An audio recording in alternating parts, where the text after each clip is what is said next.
Tocar o chão. Ama, afugenta as dores, pensamentos, flores te envolverão. Ama, que a natureza e toda a beleza é fruto do amor.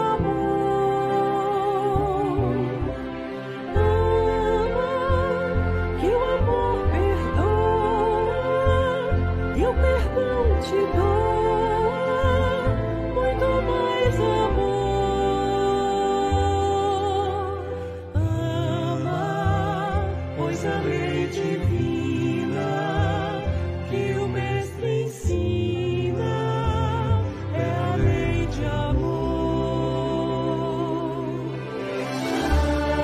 Ama, que o amor eleva, viverás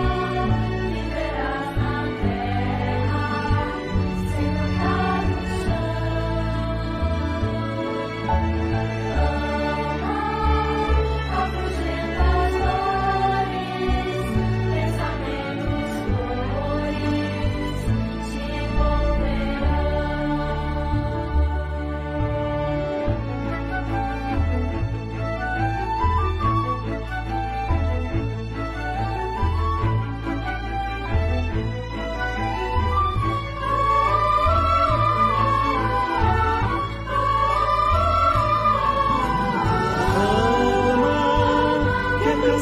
Mais bela é a que revela as voltas do amor.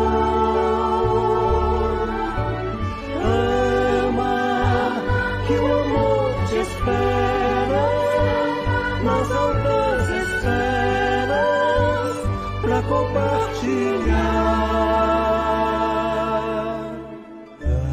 Ama, que o amor te inspira, faz o peito a lira.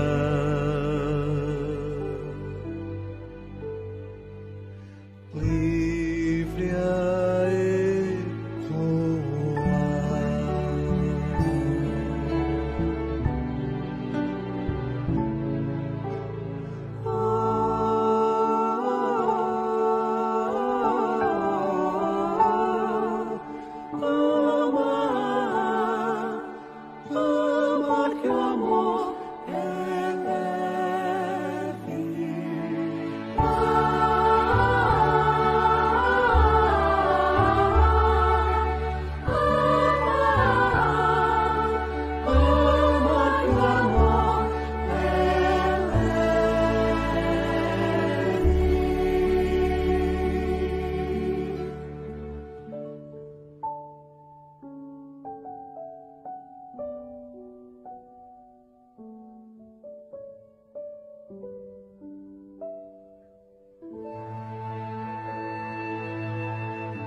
Que hoje o nosso capítulo é mais o capítulo 27.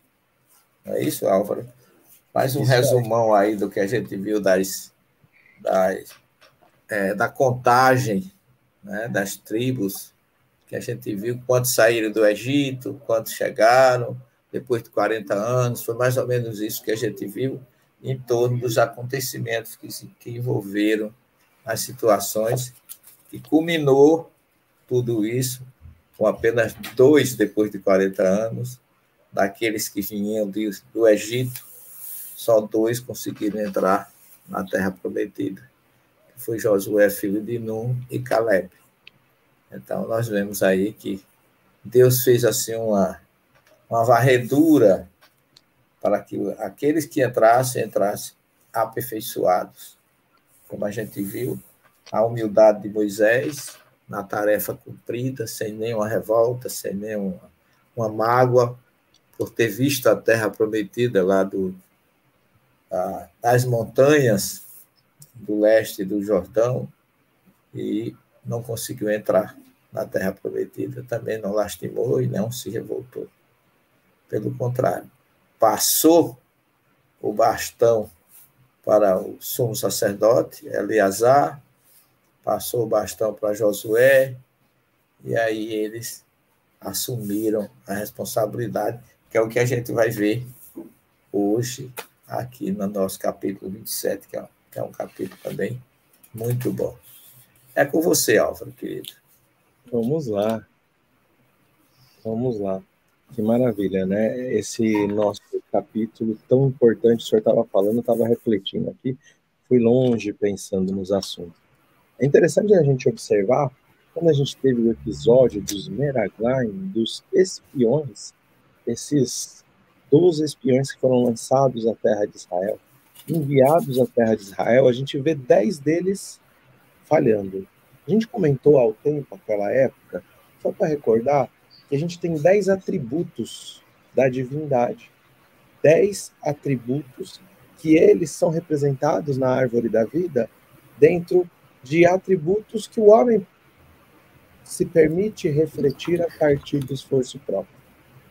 Então, ao mesmo tempo que esses atributos são qualidades, então, ao mesmo tempo que eu posso, só para ficar fácil, só para a gente não adentrar com tanta profundidade, porque a gente já falou disso, ao mesmo tempo que o amor é uma potencialidade, e um dia amaremos infinitamente, hoje, apesar de ser um atributo, a falta do amor é uma fragilidade. Então, esses 10 espiões, esses 12 espiões, quando eles adentram, 10 falham.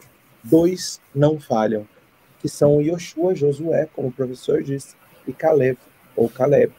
Que esses 2 são os únicos que vão adentrar a terra de Israel. Yoshua, ele recebe uma grande bênção e Caleb recebe igualmente. O que eles fazem de diferente? Eles não se omitem diante do desafio que o mundo impõe na conquista da terra prometida. E aqui a gente, obviamente, não está falando da terra prometida a Deus, circunscrita ao plano material. Porque toda promessa divina é uma promessa eterna. Ela deve ter continuidade. E como diz Emmanuel, tudo que os nossos olhos enxergam, vem, ou está morto, ou está morrendo. Então não teria sentido ser uma pequena porção de terra simplesmente ali no Oriente Médio. Mas aqui nos explica Emmanuel, no livro Paulo e Estevão, a gente já repetiu isso 296 vezes essa semana, mas uma semana tá no fim, a gente vai repetir mais uma.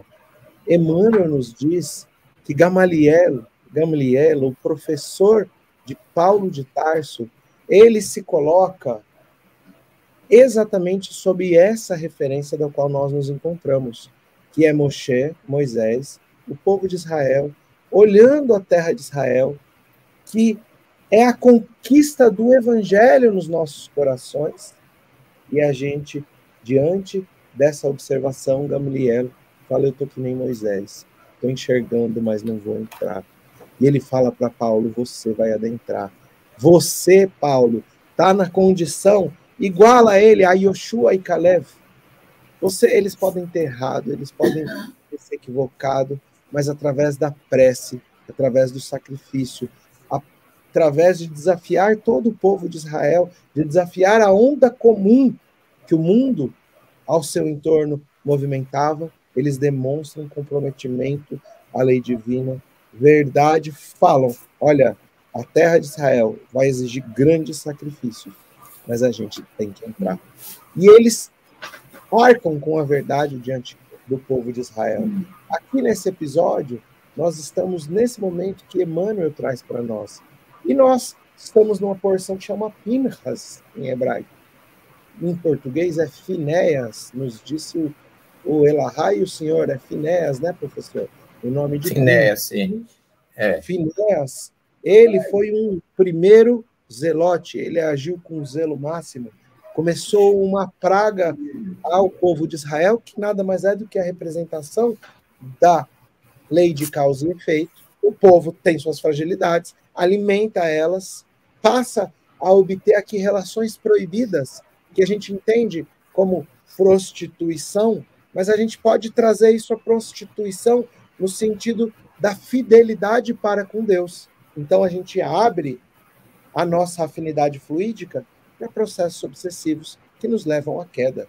Então esse homem, Finéas, ele age com zelo, ele transfixa uma lança num dos príncipes do povo de Israel que estava junto a uma mulher midianita. E aqui é a representação, mais uma vez, não da guerra belicosa, mas daquele processo íntimo de se caminhar ao nosso espírito sob o desejo de eliminar verdadeiramente as más inclinações que ainda habitam em nós, as imperfeições. E por que isso? Porque na maior parte das vezes, eu gosto de dizer que a gente joga a sujeira para debaixo do tapete. A gente gosta de viver, eu estou usando essa expressão agora, no nosso chiqueirinho espiritual. A gente sai um pouquinho dele, mas não quer combater as nossas imperfeições, porque afinal de contas, eu posso dizer que eu sou apaixonado pelas minhas imperfeições. Hoje, eu sou mais apaixonado por elas do que pelo próprio Criador. Ou seja, é um processo de infidelidade íntima. E Finéas vai em direção a ele. O professor veio falando para nós sobre como Yoshua, Josué, ele vai se tornar o substituto do povo de Israel. E o substituto de Moisés diante do povo de Israel, o líder. E é estranho, porque a gente podia falar, a porção chama Pinhas, chama Finéas. Por que não foi Finéas? Porque Finéas, algumas vezes, é necessário atitudes mais acaloradas no mundo. Não atitudes impensadas, não atitudes de inconsequência, mas atitudes um pouco mais vibrantes em alguns momentos ainda da história humana. Mas acaba sendo um risco a atitude de Finéas, de Pinhas. Por quê? Porque se ele agir assim a todo instante, ele coloca em risco o povo de Israel como um todo. Então, quando começa essa grande praga, morrem 23 mil israelitas. 23 mil hebreus morrem nessa praga. São feitas, então, refeitas o censo, no mesmo sentido daquele pastor que perde as suas ovelhas, que perde parte de suas ovelhas pelas pragas do mundo, pelas pragas do campo, e ele vai recontar. E aqui tem um sentido interessante, porque apesar das grandes perdas que nós temos ainda, em função dos problemas, das imperfeições que carregamos na vida, o propósito, depois da dor, não é usar aquele processo para que esteja à frente de nossa memória, mas ele deve ser um processo de aprendizado. O que a gente vai olhar? São as ovelhas, o senso das nossas qualidades, estando advertido do que nos ocasionou o equívoco e tendo a ciência, que a gente vai caminhar em frente, vai seguir em frente na vida, olhando as boas qualidades, vigiando as nossas imperfeições e aprendendo dos equívocos. Esse é o nosso resumo que eu vou passar novamente para o professor comentar, e tem algumas questões novas que a gente colocou, e vou passar depois, o professor passa para você, Rafael, para você fazer suas conexões, suas reflexões, trazer o que você sentir à vontade.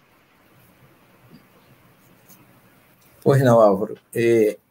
Nós estamos numa parte, esse capítulo 26, é um capítulo que ele justifica o nome desse livro, que em hebraico chama Bamidbar, no deserto, e traduz com o nome de números.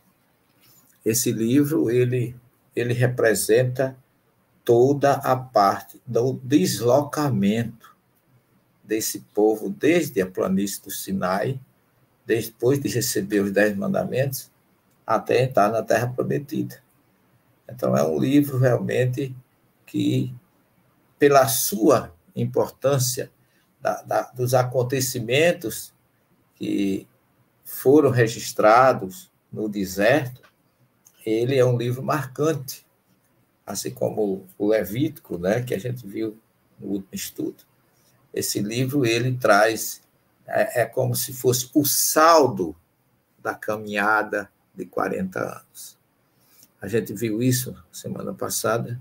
40 é um número cabalístico, que não representa 40 em muitas situações, mas representa uma mudança.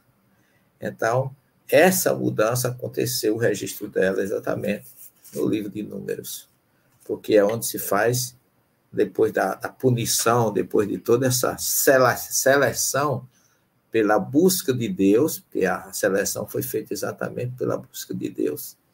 Então, aqueles que se corromperam, que se prostituíram, foram todos destruídos.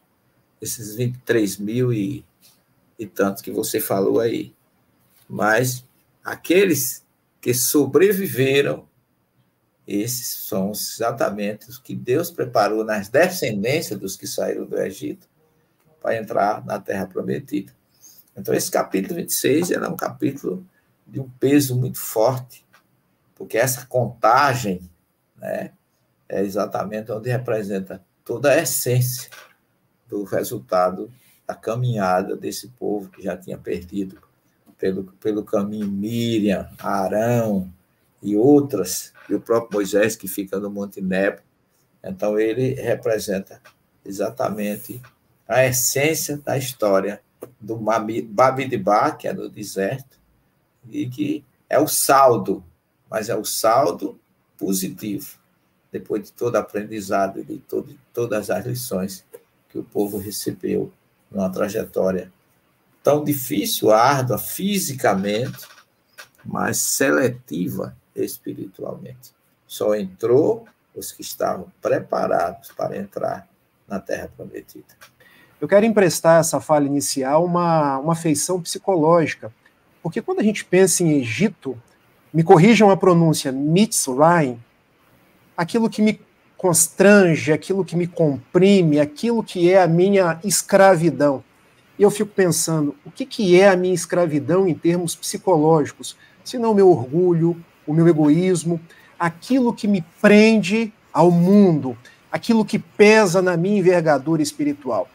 Então, essa trajetória de sair de Mitzrayim, de sair do Egito e se tornar um peregrino rumo à Terra Prometida, é a trajetória de todos nós.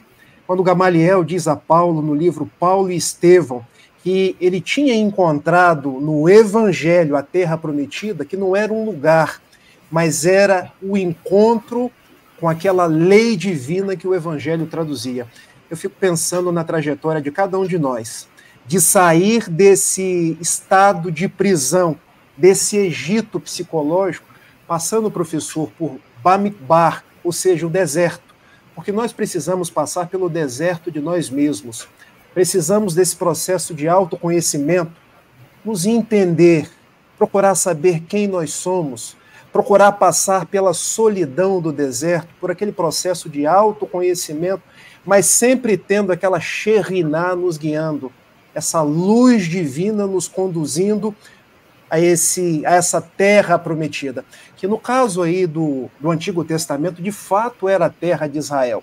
Mas quando a gente pensa nos dias atuais, são os tempos da plenitude, quando nós venceremos esse homem velho e migraremos rumo ao homem novo, o homem que aprendeu a amar, e poderemos inclusive fazer aqui uma ponte com a música inicial, Ama que o amor te espera, ou seja, sair da escravidão, entrar no deserto, tal qual Paulo, que passou 3 anos no deserto de Palmira, trabalhar contra as nossas imperfeições para chegar na terra prometida. E dentro desse processo, já que esse capítulo 26 fala do recenseamento, nós seremos recenseados também aqui numa linguagem psicológica. Não é que nós terão pessoas que serão excluídas. É pensar tal qual a túnica nupcial, porque em determinado momento nós precisaremos dessa túnica para seguir em frente. Esse cultivo das boas atitudes, das boas ações, precisaremos estar preparado, vencendo a nós mesmos para encontrar esse estado de paz. Então, essa trajetória do povo no deserto, como um peregrino, é a trajetória de todos nós que hoje temos essa Sheriná, essa doutrina espírita, guiando os nossos passos. Felizes os convidados para a ceia do Senhor, diz o Apocalipse, né? É a conclusão. Muito bem. Você colocou um ponto interessante que me despertou para algo que eu não tinha percebido no texto. E essa questão do censo, do Cristo realizando o censo nos nossos corações.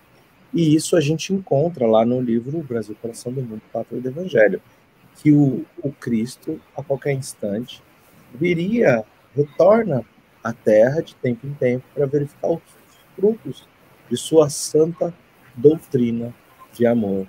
Então conta que ele tinha vindo ali no Brasil, Coração do Mundo, Pátria do Evangelho, conta que ele tinha vindo ali naquele momento, no último quartel do século XIV. Só que esse tempo já passou e passou muito rápido. A gente teve muitas encarnações, ou poucas encarnações. Por mim, eu posso dizer que na maior parte desastrosas, caminhando em alguns aspectos, mas trazendo muitos débitos também. Mas hoje a gente recebe essa luz da doutrina espírita em nossos corações, em nossa consciência, em nossa alma. Nós estamos ouvindo as vozes dos espíritos que clamam o caminho e a direção para a terra prometida. E nós, diante de toda essa Sheriná, como você colocou, e toda essa presença divina em nossas vidas, em nome de doutrina dos espíritos, Consolador prometido, traz uma responsabilidade individual sobre o que nós estamos fazendo, quais são os sacrifícios que nós estamos realizando para alcançar essa posição. A nossa porção, ela continua falando sobre as filhas de Zelofhad. São 5 filhas, 5 garotas, que elas vão reclamar. E elas falam assim, nosso pai estava no deserto. Rabi Akiva vai fazer um comentário no Talmud, dizendo que o pai delas era um lenhador. Então ele ia buscar madeira. Ele não estava envolvido, segundo elas contam, com Korah, que foi aquele que fez a primeira revolta. A gente falou algumas semanas atrás, alguns episódios atrás. E elas falam assim, a gente também tem direito à herança. Porque Moisés, antes de partir para a pátria espiritual, ele quis organizar o povo de Israel. Aí está parte do censo, para saber quantos são, como estão, como subdividir. Então, a terra de Israel, ela é totalmente subdividida. E aqui a Eruxá, a herança dada, traz uma memória, uma recordação daquela Eruxá de Yaakov, de Jacó, que ele pediu aquela herança ao seu pai. Aqui o povo de Israel está recebendo a sua herança. E elas são 5 meninas, 5 moças, e elas vão pedir, conversar com Moisés. Quando elas falam assim, olha, a gente não tem nada a ver com Korah, nosso pai não tinha nada a ver com Korah e a rebelião contra você, contra Deus, a rebeldia do coração. O que a gente merece? Isso aqui, nesse momento, hoje a gente fala em pleno século XXI, a gente já tem a aquisição dos direitos das mulheres, a gente já tem, já está caminhando uma compreensão muito maior da igualdade humana. Do ponto de vista espírita, a gente compreende que o nosso espírito não tem sexo. Ora a gente encarna no sexo masculino, ora no sexo feminino, mas aqui é interessante que elas recebem uma porção, elas recebem parte dessa herança. E os grandes comentários dos rabinos, eu gosto muito dos comentários do meu Rebbe, eu vou ficar uma saída para ele, professor, que é o Rebbe de Lubavitch, e ele vai falar o seguinte, ele vai falar assim, olha, as mulheres possuem qualidades espirituais que os homens não têm condição de compreender. Se a gente parar para fazer uma percepção, do ponto de vista da sensibilidade espiritual, a gente sabe que o índice de médiums entre homens é muito menor que o entre as mulheres. Por exemplo, toda mulher, em potencialidade, já é uma médium de materialização, de efeito físico, que ela materializa através da doação do ectoplasma para a gestação, para a criação de um bebê no seu útero. E é interessante que a Associação Médica Espírita, nos dias de hoje, venha conciliando a ideia da produção do ectoplasma com a fibromialgia, por exemplo. Então, as mulheres que têm essa produção do ectoplasma, acredita-se, é uma hipótese, que a fibromialgia seja muito maior entre as mulheres por essa questão. Eu só quero destacar isso para se lembrar sobre a sensibilidade da intuição, da inspiração das mulheres. Onde o Rebbe de Lubavitch vem destacar todos esses elementos e falar, olha, as mulheres, elas merecem e elas têm reservada uma porção especial na terra de Israel. Por quê? O judaísmo, ele é muito claro nas tarefas dos homens, nas tarefas das mulheres, são mitzvot, são mandamentos, e quando estamos na posição feminina, temos que realizar. Quando estamos na posição masculina, segundo o judaísmo, deveriam realizar. Mas aqui o que vale a pena dizer é que os comentários rabínicos, eles destacam as qualidades superiores das mulheres, e por isso, quando Moisés vai tratar sobre a herança das mulheres, ele não parte, segundo o texto, da sua compreensão, mas ele consulta a Deus, porque somente Deus, muitas vezes, nesse mundo, pode compreender o valor da participação do feminino. Então, a gente sabe que para caminhar no bem, a gente precisa da união dessas forças para que nós venhamos a conseguir a receber a Yerushá, a herança espiritual, o cumprimento da vontade divina diante dessa terra. E depois vai ser tratado sobre as heranças como um todo. E aqui, essa herança é muito mais no sentido de que Moisés está partindo e alguém precisa segurar esse bordão, esse cajado da liderança. Como o professor falou, a gente comentou, vai ser Josué, vai ser Yoshua. Só que o texto ele vai desdobrar para uma questão que parece que quebra o texto. O Rafael deve ter percebido isso, quem acompanha lá, parece, ele começa a falar sobre oferenda, e ele vai ficar aqui, ó, 1, 2, vai ficar aqui dezenas, são 2 capítulos, até o 29, até quase o 30, até o final do capítulo 29, falando só sobre oferendas, oferta a ser levada ao templo. E aí o Rebbe de Lubavitch pergunta, esse grande estudioso, esse grande sábio da Torá, que traz as conexões de tantos Rahamim, de tantos sábios. Ele vai falar qual que é o sentido de herança, de liderança, de entrar na terra prometida com todas essas oferendas, com todas essas ofertas.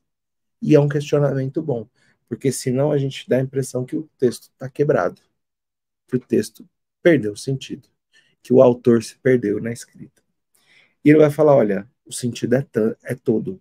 Porque se você quer transmitir, se você quer passar o bastão, se você quer passar a liderança, muito melhor do que um líder, muito melhor do que alguém que explica, é ensinar o pensamento e o caminho da caridade, da redenção. Então, aqui, essas ofertas, essas oferendas a serem dadas pelo povo de Israel, no caso ali, no nosso Mishkan, no tabernáculo, elas vêm trazer a lembrança das obrigações do homem para com Deus. São sacrifícios. Sacrifícios, aqui a gente vai encontrar uma série de sacrifícios de animais, uma série de sacrifícios de ofertas de farinha, azeite, etc. Tudo isso levado ao templo. Eu sempre gosto de relembrar que Corban Sacrifício em hebraico vem da palavra karov, aproximar-se. Porque senão a gente olha para isso e a gente fala, mas vai matar o bichinho. Não é sobre matar o bichinho. É sobre a representação de tudo isso para um povo que estava no deserto. Para um povo que tinha pouco pasto, para um povo que não tinha campo, para um povo que não tinha condições de subsistência em fartura. A maná que caía dos céus, aquele pão dos céus, era o suficiente para se alimentar. Então, todo o excesso simboliza o que não nos pertence na vida. Se nós lembrarmos Jacó, o Elahá se emocionou quando falou lá na live de Gênesis, que ele falou, eu só quero roupa para vestir, pão e água para comer. E ele dormia com uma pedra na sua cabeça. João Evangelista repete isso lá na ilha de Patmos, ao receber a grande revelação do Apocalipse. Paulo de Tarso repete isso na sua trajetória de 14 mil quilômetros. O professor vai saber o número exato de quantos quilômetros ele caminhou.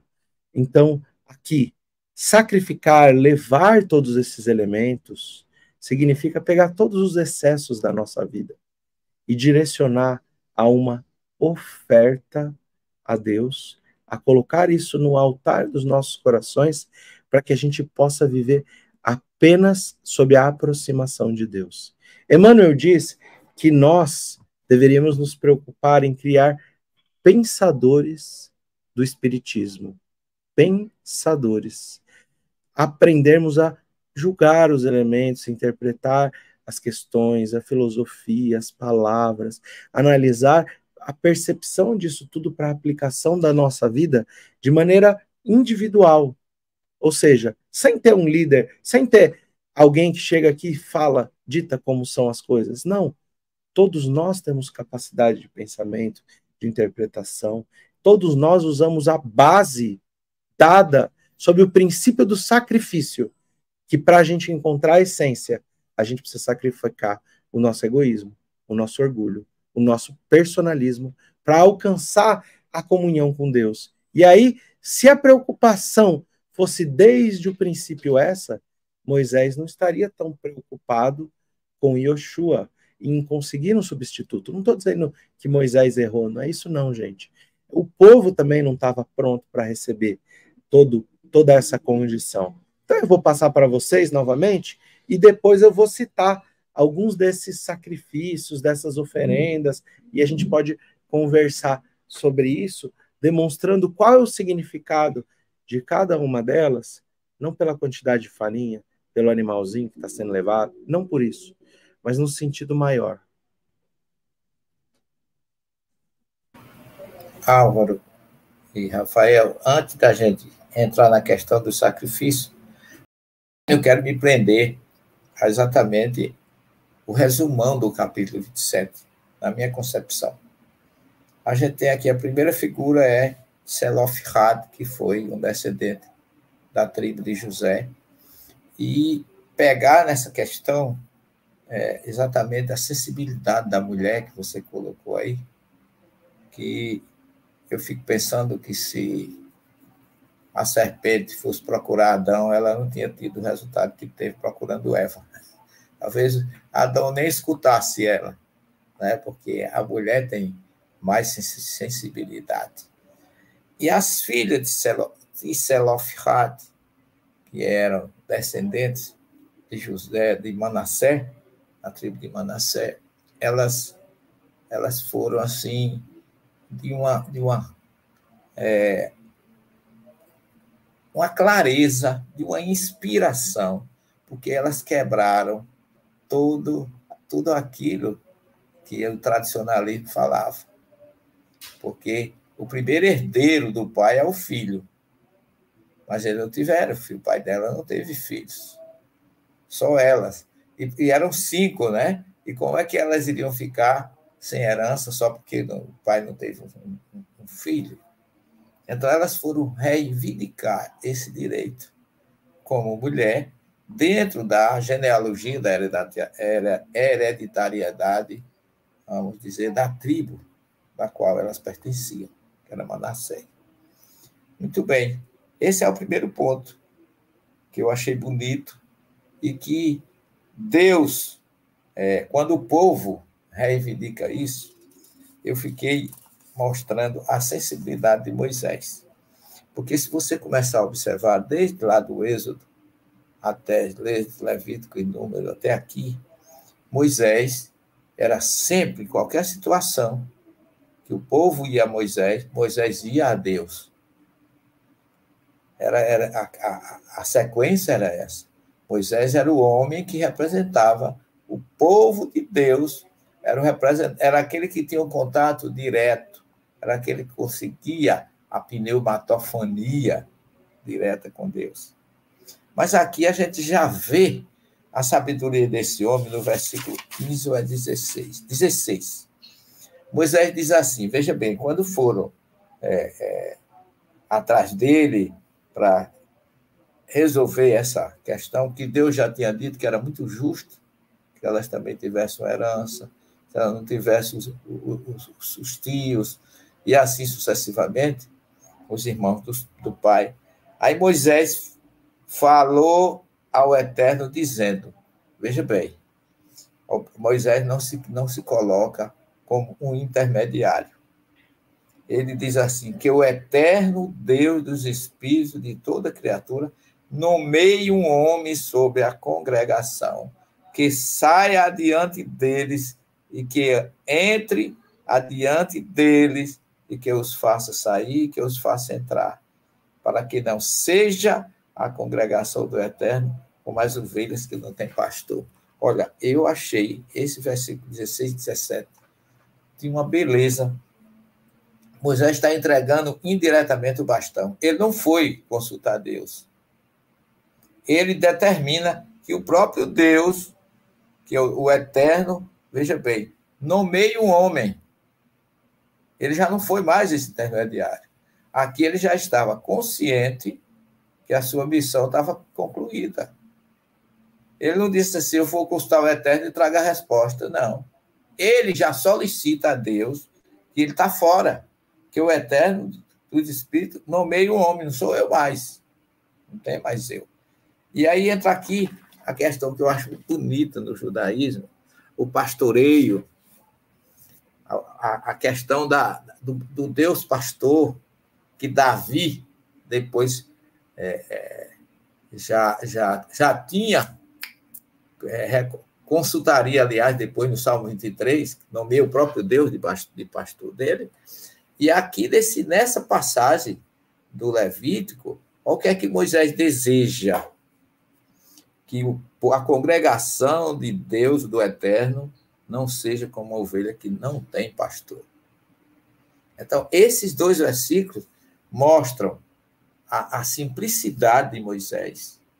Se colocar aquele que até ali foi líder absoluto, passou o bastão indiretamente e pediu a Deus que nomeasse outra pessoa, e ele traz aqui a questão do Deus pastor, que protege, que avalia, auxilia, coloca no ombro, como a parábola de Lucas 15, lá da ovelha perdida no deserto, que ampara, que defende. Então, eu acho essas duas partes muito importantes nesse capítulo 27, da acessibilidade das filhas de Selofhad, de Moisés entregando o bastão e ainda desejando que o povo tenha um novo pastor, que não será mais ele. Então, eles já estavam passando o bastão para Deus, para alguém da comunidade que Deus escolhesse, para que o povo não ficasse, que ele sabia, ele já tinha como médio intuitivo, como médio de vidência e previdência, que ali encerraria a missão dele, que ele já trata Deus como ele se fosse uma terceira pessoa. Ele não diz, Eterno, venha, que eu preciso de uma resposta, não. Eu desejo que o Eterno nomeie um homem para ir adiante do seu povo e que ele não fique sem pastor. Então, a partir de hoje, eu encerrei a minha tarefa. Então, esses dois pontos desse capítulo 27, para mim, são muito profundos. A sensibilidade das filhas de Zelofhad, a família de José, de Manassés, da tribo, e essa visão, essa colocação de Moisés saindo de campo e convocando, se a gente usar a linguagem esportiva, um novo técnico para dirigir o grupo pelo deserto. A gente vai ter outras coisas aqui ainda para abordar, mas, em princípio, nesse capítulo, depois a gente pode entrar nas ofertas, como você está vendo aí, nos sacrifícios, né? Mas a gente, primeiro, vamos explorar essa parte, que eu acho de um esclarecimento, assim, de um ensinamento para nós, que às vezes as pessoas conquistam determinadas posições que não abrem mão para ninguém. Eu sou insubstituível. A gente encontra muito isso, lamentavelmente, até no nosso meio mesmo, que a gente sabe, tem que ter consciência na hora de encerrar a nossa tarefa diante de Deus. Ninguém é imortal. Imortal é o nosso espírito, mas nossas funções são passíveis de substituição a qualquer hora. Ninguém é insubstituível. Moisés dá esse exemplo clássico, claro, da grandeza espiritual que ele tinha. Muito interessante. Eu vou fazer um comentário, vou passar para você, que me recordou a pergunta do Livro dos Espíritos, por que Deus nos envia missionários? E os Espíritos respondem, porque nós nos esquecemos da lei divina. Então são necessários os missionários diante do mundo, e eles estão por todos os tempos, por todas as partes, para nos recordar daquilo que a nossa consciência aponta, mas a gente, lamentavelmente, em função ainda do nosso apego às paixões, acaba sendo. E engraçado, professor, o senhor comentou, que bonito, né? Que humildade de Moisés, desse líder, em reconhecer aqui que o seu tempo foi, que ele é substituível, porque a mediunidade, como a mediunidade de Moisés, acho que o mundo, poucos médiuns... Não existe. Não existe. É uma mediunidade ímpar.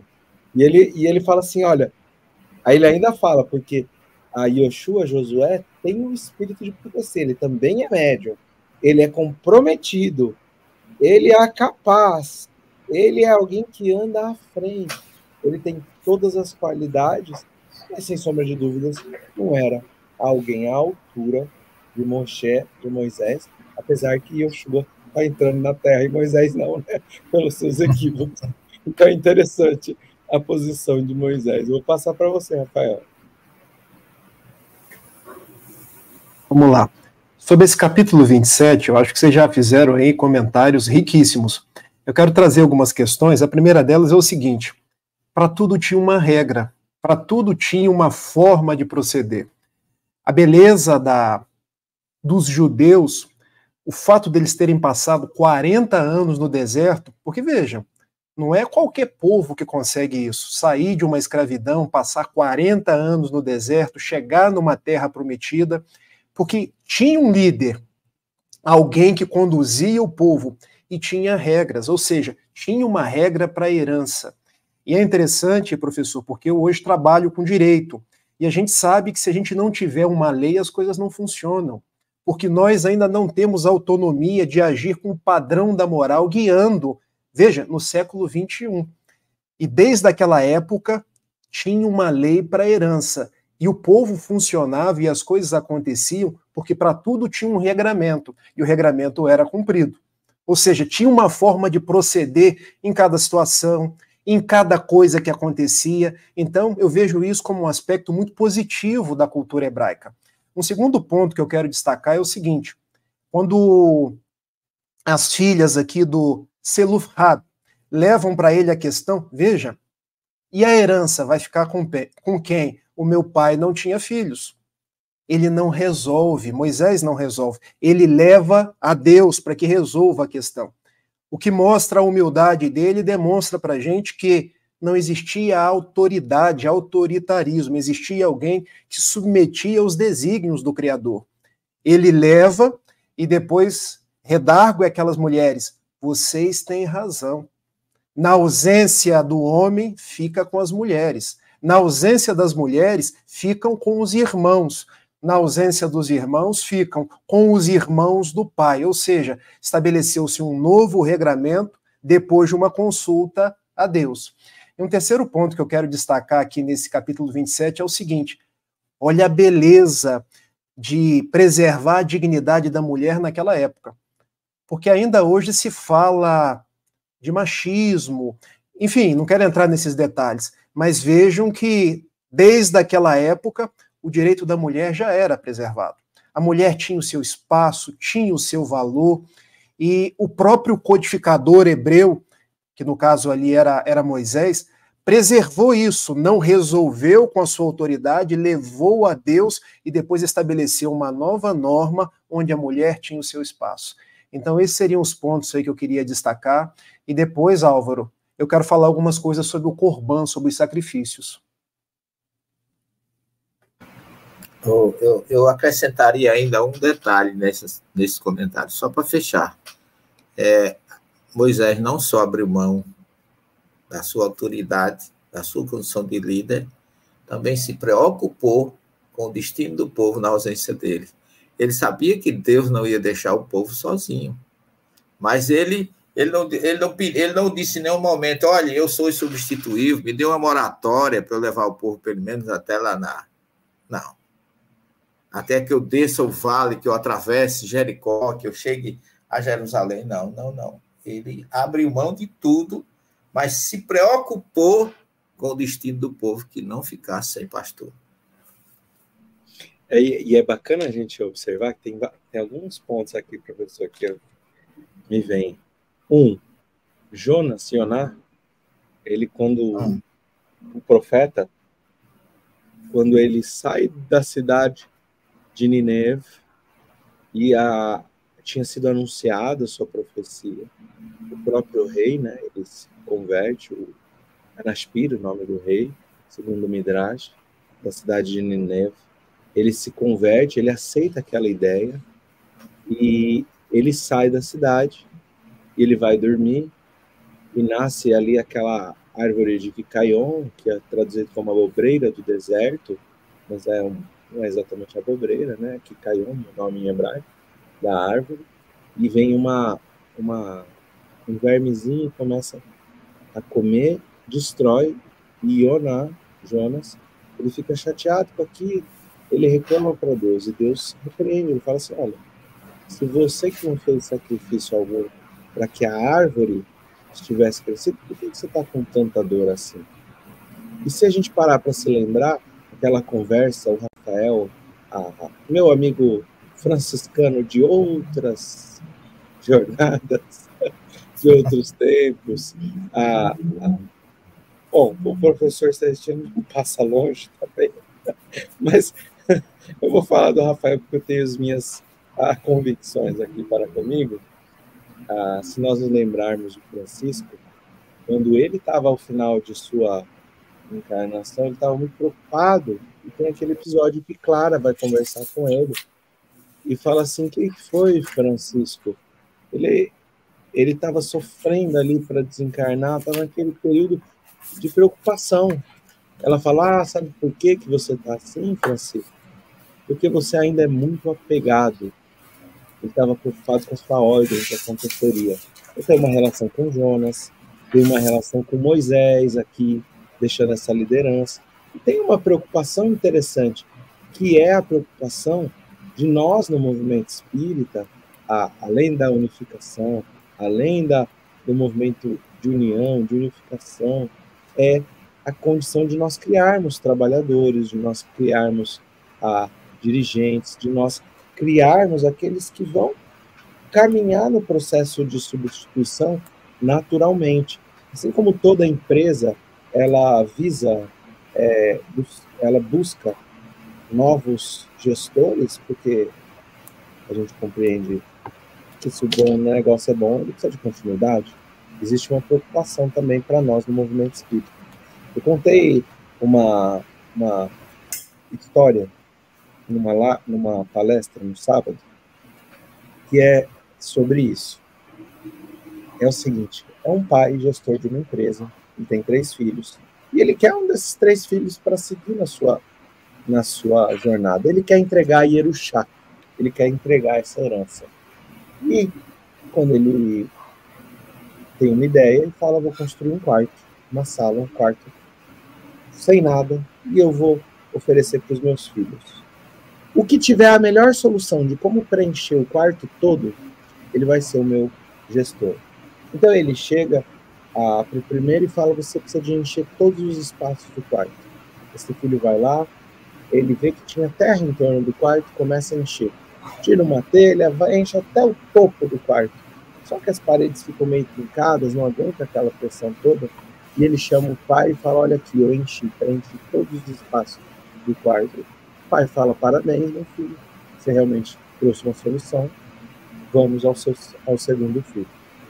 Esse segundo filho era mais do tipo contador, ele estava habituado aos livros, ao conhecimento, e ele pega, começa a encher com livros, com arquivos, com papéis, e ele enche o quarto todo, não deixa nenhum espaço vazio. Ele chama o pai e fala, olha aqui, meu pai, eu preenchi o quarto todo. Ele fala, parabéns, meu filho, vamos chamar um terceiro. Eles tiram tudo do quarto. E aquele filho passa um tempo ali e ninguém vê a movimentação dele. Porque um teve que trazer trabalhadores, pás, né, para encher de terra, o outro teve que levar os livros. E ele não levou nada. Quando chega tarde da noite, ele chama aos 3 lá e fala, eu já posso mostrar o meu trabalho. Eles entram no quarto, ele tira uma vela e ele acende uma vela dentro daquele quarto. E então o quarto todo se enche de luz. E segundo essa história judaica, essa história rabínica, esse recebe a Yerushá. Porque a gente passa a vida querendo transmitir, como eu disse, a gestão dos negócios. Eu estava ontem com um amigo, Rafael, e ele falou, ele é uma pessoa muito bem sucedida, um amigo muito querido, uma pessoa que se esforça profundamente, tem se esforçado profundamente para ser um espírita no verdadeiro sentido da palavra.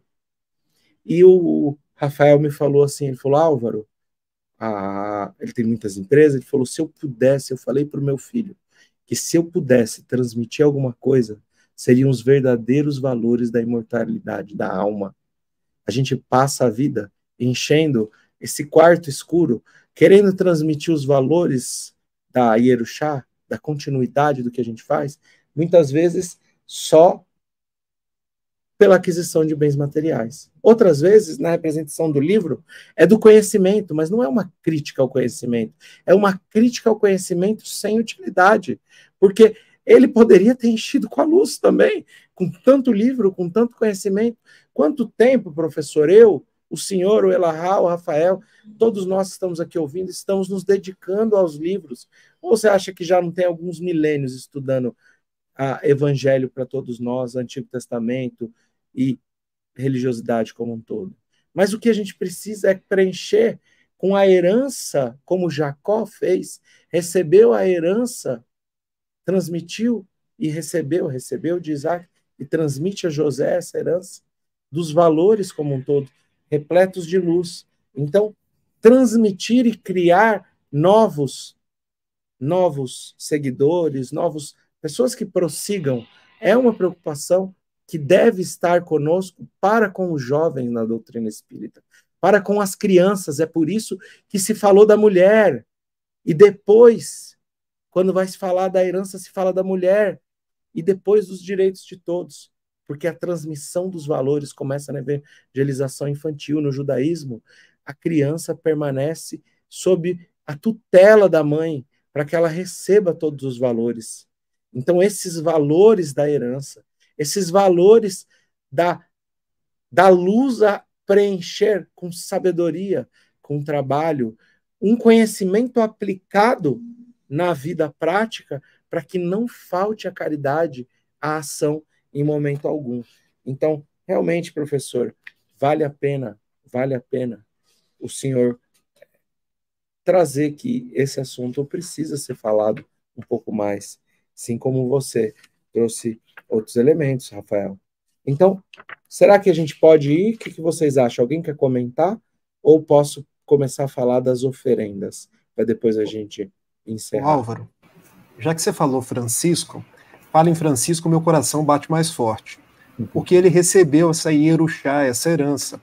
Quando ele volta da Quinta Cruzada, onde ele foi conversar com o sultão El Malik El Kamir, no intuito de acabar com aquele movimento que só dividia as pessoas, gerava tantas mortes, ele se dá conta que os franciscanos voltavam a ter hierarquia, o Frei Elias, que era muito próximo, começou a angariar dinheiro, e ele realmente entra num estado de abatimento, porque ele pensa, quem vai dar continuidade a isso tudo?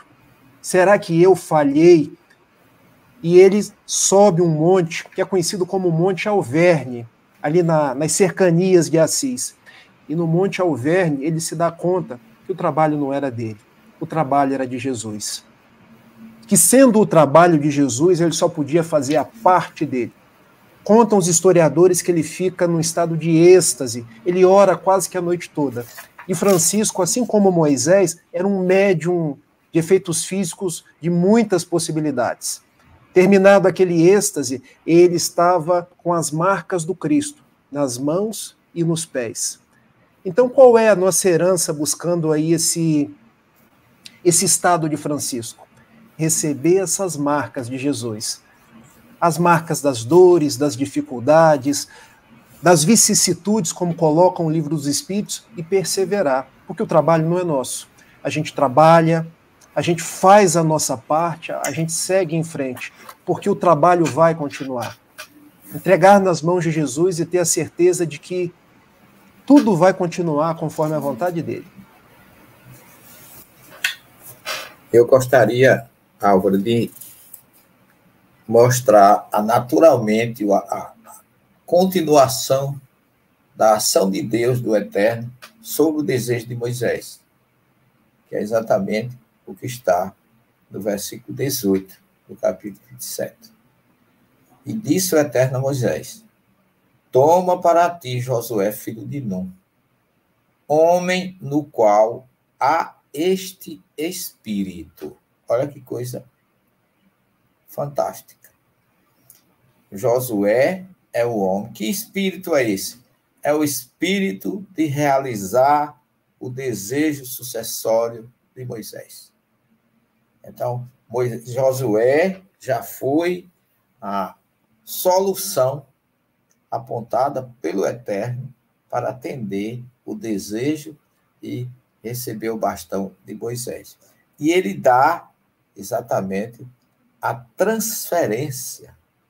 Porás tua mão sobre ele. Quer dizer, vai haver aqui uma transferência espiritual. E o farás estar diante de Eleazar, o sacerdote, que Arão havia morrido, então agora seria Josué, para a direção do povo, substituindo Moisés, e Eleazar, substituindo Arão. Então veja que Deus faz a transferência natural. E aí, o sacerdote, diante de toda a congregação, e o recomendarás à vista deles. Darás de teu brilho a ele, para que ele obedeça toda a congregação dos filhos de Israel. E diante de Eleazar, o sacerdote, o qual, por ele, aqui tem um ponto que você já deve ter estudado com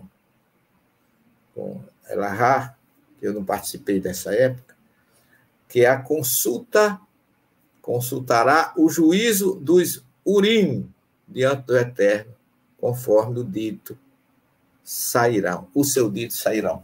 Aqui há a transferência, o Urim, a gente sabe que é aquelas duas pedras, tem Urim e Tumim, as duas pedras que faziam parte do conjunto das pedras das 12 tribos.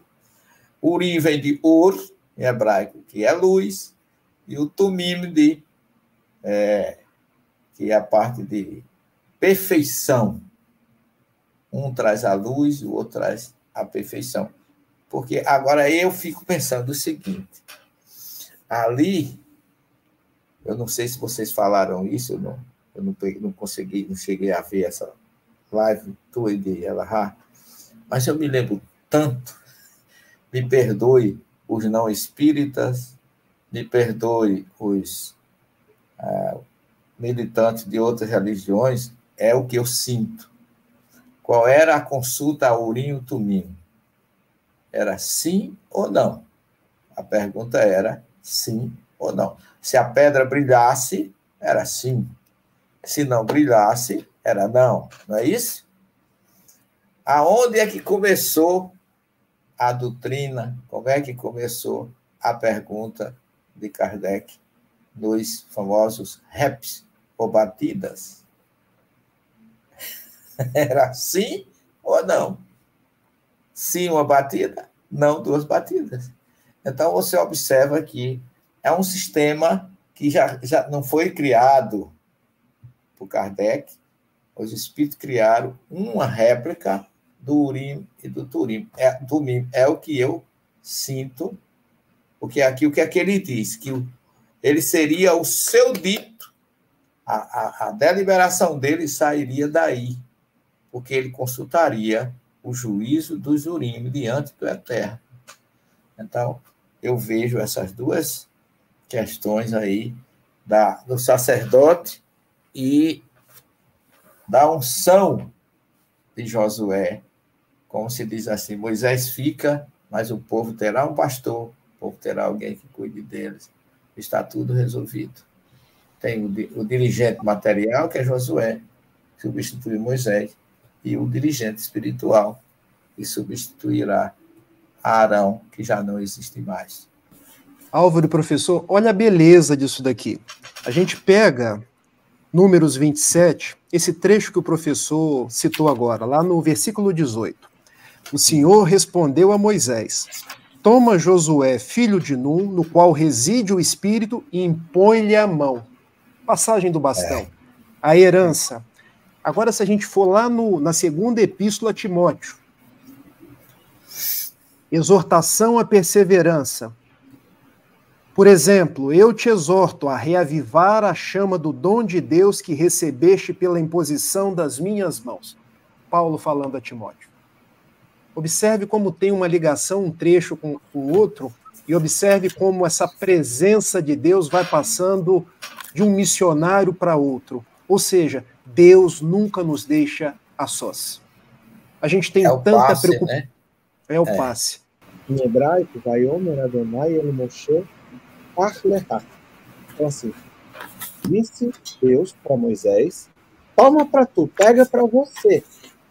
Et Yoshua, Josué, Yoshua Benum, Ish Asher Ruach Bo Besamarta.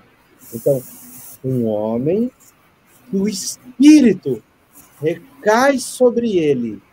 Ou seja, ele é médio e ele tem afinidade fluídica com espíritos de alta envergadura.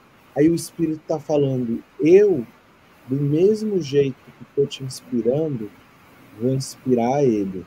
Então, quando o doutor Bezerra de Menezes traz a sua mensagem para tantos médiuns no Brasil, tantos médiuns diferentes, em tantos santos espíritos, demonstrando que todo aquele que tem boa vontade, tem mediunidade, pode receber mensagens de altíssima nobreza, quando empenhando seus esforços no estudo, na prática do bem, para que venha a receber. E ele fala isso: imponha as mãos sobre ele. Eu ia comentar, é o passe que ele está dando. E aqui também tem a questão dos Koanim, dos sacerdotes, que quando eles vão fazer a bênção sacerdotal, eles também impõem as mãos sobre o povo de Israel, no intuito de trazer a bênção. Então, é interessante que toda mediunidade, ela vem não na condição de eu sou mais importante que você, mas na condição que os bons espíritos intuem a todos. O passe, a imposição de mãos, como passagem da bênção, como a gente reconhece de maneira muito tranquila. E eu achei interessante esse Asher Ruach Bo, que o espírito sobre o qual um espírito sobre ele, né? O espírito vem. O espírito está. Bo é nele. nele, né? Eu achei Axé, sensacional. Bo. E esse Vesamarta, né, que é... Samarta. Ele, Colocarás também sobre ele, né? eu achei sensacional. Que é a mediunidade para todos. E é aqui trazendo, né, esses bons espíritos, a inspiração. Então, o próprio espírito, ou a pleiade de espíritos que inspira Moisés, vai seguir com esses. E, às vezes, a gente fica pensando, né? A gente fica... é claro que a gente sabe que existe um propósito, mas é importante que o nome do espírito é o conteúdo da mensagem. E aí, gente, vamos para as oferendas ou vai ser só no próximo encontro? Eu só acho que a gente deveria deixar para o próximo encontro, Álvaro, porque tem tanta coisa para ver das oferendas, né? A gente se alimentar melhor, explorar melhor, e agora a gente partiria, chamaria Denise para... Denise, está por aí nos ouvindo ou adormeceu?